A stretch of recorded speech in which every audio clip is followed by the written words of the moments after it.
Hello बच्चों, कैसे हैं? चलिए, आप सभी का स्वागत है एशियन कोचिंग क्लासेज में। आज हम बच्चों लेकर आए हैं साइंस के अगले टॉपिक से क्या है, रासायनिक समीकरण, भौतिक परिवर्तन और रासायनिक परिवर्तन। हम आप लोगों को पढ़ा चुके हैं एक बार बच्चों।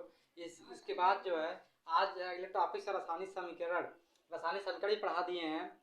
और रासायनिक समीकरण लिखने के चरण क्या होते हैं, कैसे लिखा जाता है बच्चों, ये देखिएगा। यदि क्या, ये सबसे पहले हम उसमें क्या करते हैं, सबसे पहले हम अभिकारकों को बच्चों लिखते हैं। यदि एक से अधिक अभिकारक है तो उसे क्या करते हैं बच्चों, एक से अधिक अभिकारक हैं तो उसे धन चिन्ह के द्वारा नोट कर देते हैं। सर्वप्रथम सबसे पहले बच्चों हम अभिकारकों को लिखते हैं। यदि एक से अधिक अभिकारक है तो उसे हम क्या करते हैं, धन चिन्ह के द्वारा नोट कर लेते हैं। देखिए बच्चों, पहला क्या है, सबसे पहले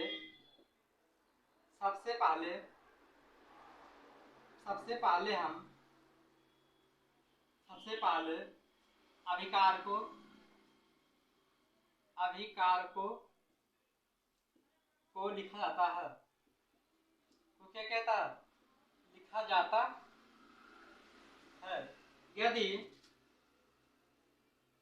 यदि अभिकारक एक से अधिक हैं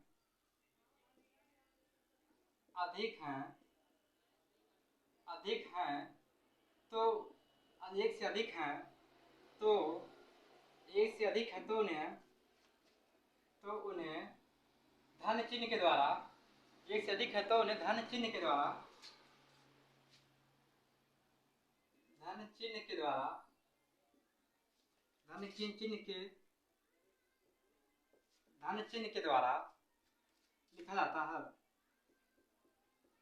लिखा जाता है।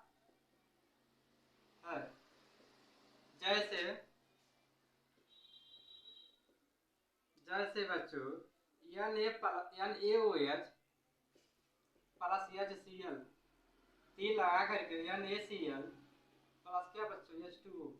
यदि सबसे पहले अभिकारकों को लिखा जाता है, यदि अभिकारक एक से अधिक है तो उन्हें हम धन चिन्ह के द्वारा लिखा जाता है। जैसे NaOH प्लस HCl बच्चों, इसी को अभिकारक कहते हैं। और जब एक से अधिक है तो इसे हम धन चिन्ह के द्वारा बीच बीच में क्या करते हैं, लगा देते हैं। चलिए बच्चों, दूसरा देखिए क्या है, क्रियाकारक या अभिकारक एक ही होते हैं बच्चों। देखिए दूसरा क्या है, क्रियाकारक या अभिकारक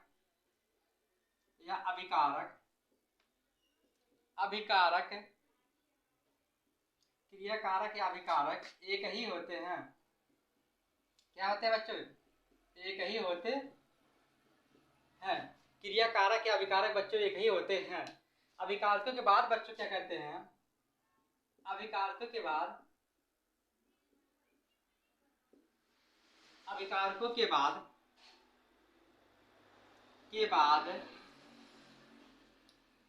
तीर का निशान लगा देते हैं। तीर का निशान लगा दिया जाता है। ठीक बच्चों, क्रियाकारक या अभिकारक एक ही होते हैं और अभिकारक के बाद तीर का क्या करते हैं, निशान लगा देते हैं। जैसे बच्चों देखिए, ये अभिकारक है, ये उत्पाद है आपका। अभिकारक के बाद हम क्या करते हैं, तीर का निशान लगा देते हैं। ठीक है बच्चों। चलिए तीसरा क्या देखिए बच्चों, तीर के निशान के बाद क्या करते हैं बच्चों, उत्पाद लिखा जाता है। तो तीसरा टॉपिक हमारा ये है, तीर के निशान के बाद हम उत्पाद को लिख लेते हैं बच्चों। ठीक, तीर के निशान के बाद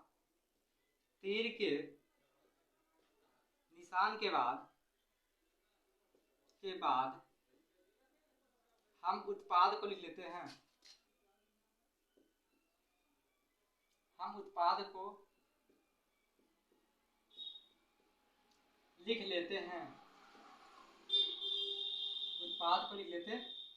ठीक बच्चों। चलिए देखिए चौथा टॉपिक क्या है।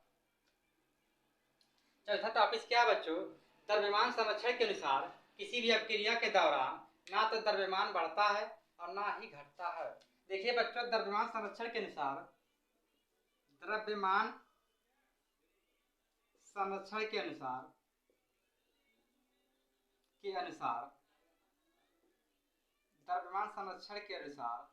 देखिए बच्चों, द्रव्यमान संरक्षण के अनुसार क्या होता है, किसी भी अभिक्रिया के दौरान ना तो द्रव्यमान बढ़ता है और ना ही क्या है, घटता है।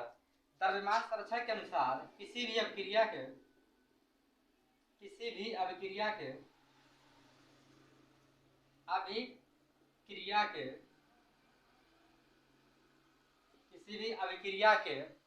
क्या बच्चों, किसी भी अभिक्रिया के दौरान ना तो द्रव्यमान बढ़ता है और ना ही द्रव्यमान घटता है। किसी भी अभिक्रिया के दौरान ना तो द्रव्यमान तो द्रव्यमान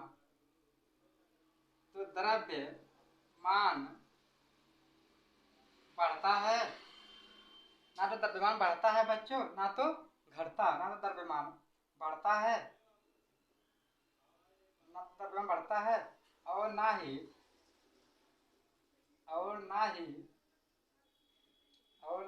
घटता है। क्या बच्चों, ना तो द्रव्यमान बढ़ता है और ना ही द्रव्यमान घटता है, ना तो द्रव्यमान बढ़ता है और ना ही द्रव्यमान घटता है। अतः विकारक व उत्पाद के परमाणुओं की संख्या समान होता है। इसके बाद बच्चों क्या, अतः अभिकारक व उत्पाद के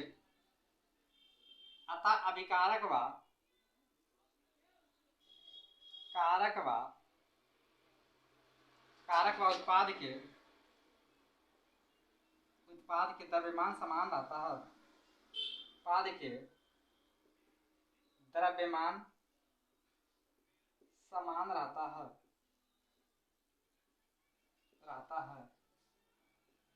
चलिए बच्चों, इतना आप लोग कापी पर नोट कर लीजिए, वीडियो रोक रोक करके आप लोग नोट कर लीजिएगा। चलिए हम आगे देखते हैं।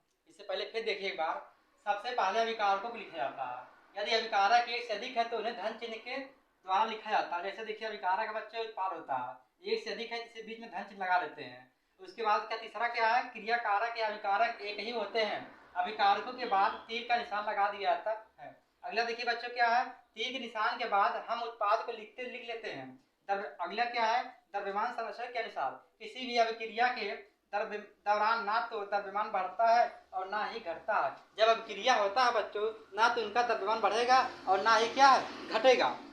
अतः अभिकारक व उत्पाद के द्रव्यमान समान रहता है। चलिए बच्चों, आप लोग वीडियो को रोक रोक करके लिख लीजिए बच्चों, ठीक। चलिए देखते हैं अगला क्या है।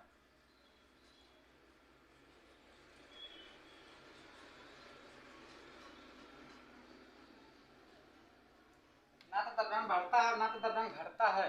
अतः अभिकारक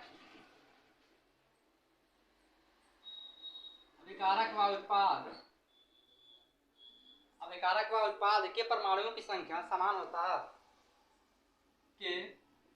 परमाणुओं की संख्या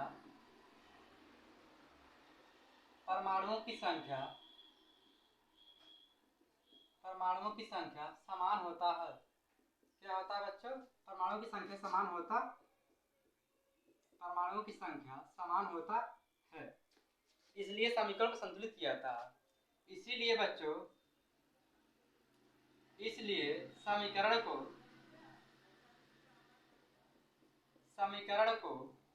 संतुलित किया जाता है।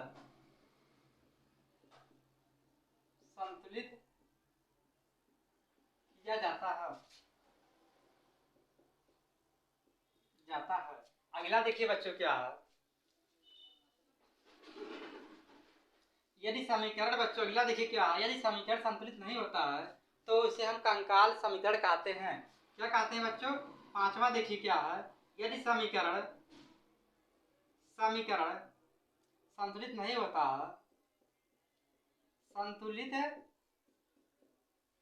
संतुलित नहीं होता है, तो उसे बच्चों हम कंकाल समीकरण कहते हैं। यदि समीकरण संतुलित नहीं होता है तो उसे क्या कहते हैं, तो उसे हम कंकाल समीकरण कहते हैं। कौन सा समीकरण कहते हैं, कंकाल समीकरण कहते हैं। कौन समीकरण कहते हैं बच्चों, कंकाल समीकरण कहते हैं। अगला देखिए बच्चों क्या है, समीकरण को संतुलित करने के बाद अगला क्या है बच्चों, समीकरण को संतुलित करने के बाद अगला देखिए क्या है, समीकरण को संतुलित करने के बाद तीर निशान लगा देते हैं। देखिए बच्चों, इस समीकरण को संतुलित करने के बाद अभिकारक व उत्पाद की अगला क्या बच्चों, समीकरण को संतुलित करने के बाद, समीकरण को संतुलित करने के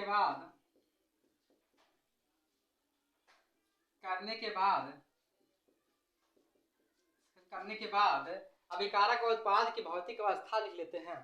करने के बाद अभिकारक व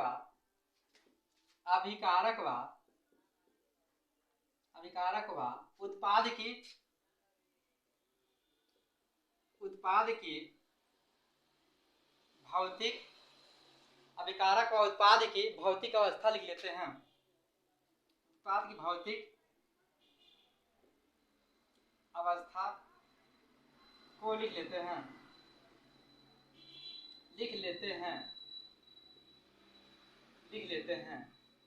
चलिए बच्चों, फिर देखिए, लिख लेते हैं बच्चों। देखिए कुछ भौतिक अवस्थाएं निम्न है। इसके भौतिक अवस्थाएं,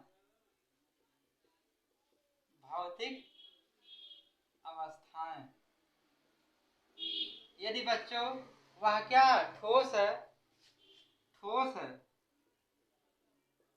तो उसे सॉलिड लिखते हैं, यानी सॉलिड लगा देते हैं। जैसे कोई पदार्थ मान लीजिए, जैसे बच्चों देखिए यही है NaCl है, तो यहाँ क्या लिखते हैं, सॉलिड है, इसे S लिख देते हैं। ठीक बच्चों, उसका प्रतीक के साथ लिख देते हैं, सॉलिड है तो S लगा देते हैं। जैसे बच्चों द्रव है तो बच्चों क्या लिख देते हैं, लिक्विड लिख देते हैं। यदि बच्चों क्या है, गैस है, तो क्या लिख देते हैं, गैस का प्रतीक लगा देते हैं। यदि बच्चों विलयन है तो क्या लिखते हैं, विलयन है।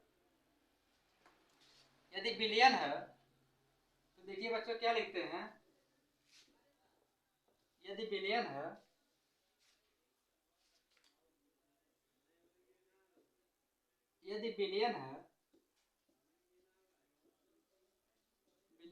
तो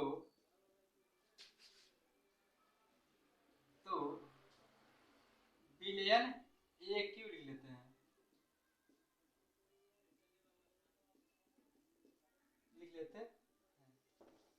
अब देखिए बच्चों, अगला क्या है, यदि कोई अभिक्रिया ताप व दाब की परिस्थितियों में होती है तो उन्हें तीर के ऊपर लिख लेते हैं।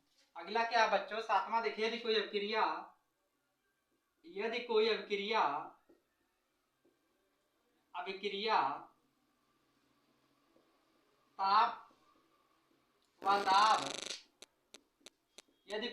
ताप व दाब की उपस्थिति में होती है तो उन्हें तीर के ऊपर लिख लेते हैं। यदि कोई अभिक्रिया ताप व दाब की उपस्थिति में होती है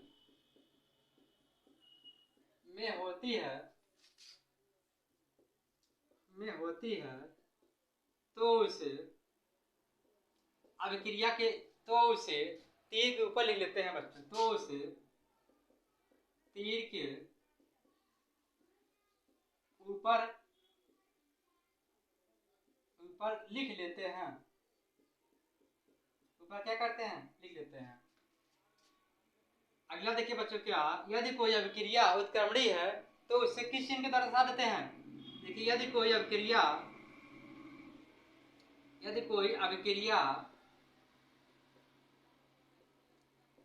उत्क्रमणीय है तो उसे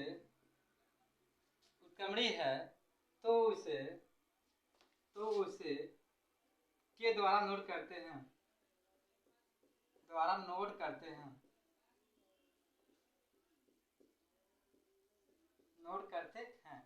अगला देखिए बच्चों, क्या है, यदि कोई अभिक्रिया उष्माक्षेपी है तो उत्पाद के साथ धन चिन्ह लगा देते हैं। यदि कोई अभिक्रिया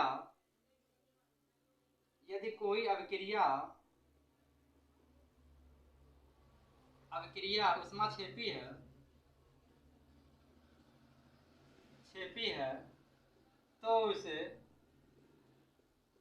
धन चिन्ह, तो उसे छेपी है तो उष्मा के उत्पाद के साथ, तो उष्मा के उत्पाद के साथ के साथ प्लस चिन्ह लगा देते हैं।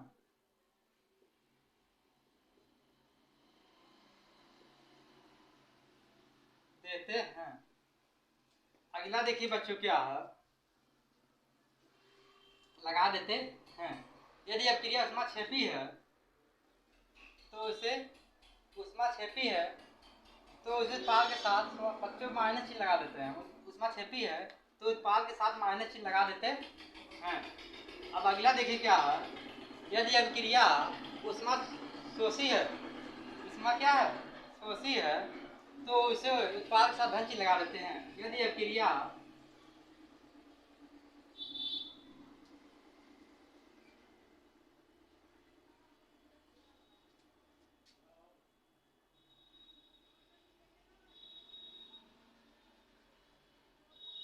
ऊष्मा शोषी है तो उसे उत्पाद के साथ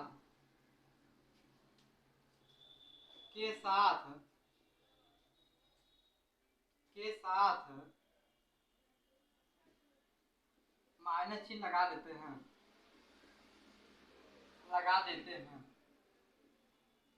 जहाँ बच्चों छेपी है तो प्लस रहेगा। ठीक बच्चों, लगा देते हैं। यदि अभिक्रिया ऊष्माक्षेपी ऊष्माशोषी है तो उस उत्पाद के साथ माइनस चिन्ह लगा देते हैं। यदि कोई अभिक्रिया ऊष्माक्षेपी है तो उत्पाद के साथ प्लस चिन्ह लगा देते हैं। चलिए बच्चों, इतने के लिए चलिए अगला क्लास कल लेकर आएंगे। आप लोग बच्चों वीडियो को रोक करके इसे फेयर कॉपी पर नोट कर लीजिए बच्चों। आप चलिए बच्चों कल लेकर आ जाएंगे।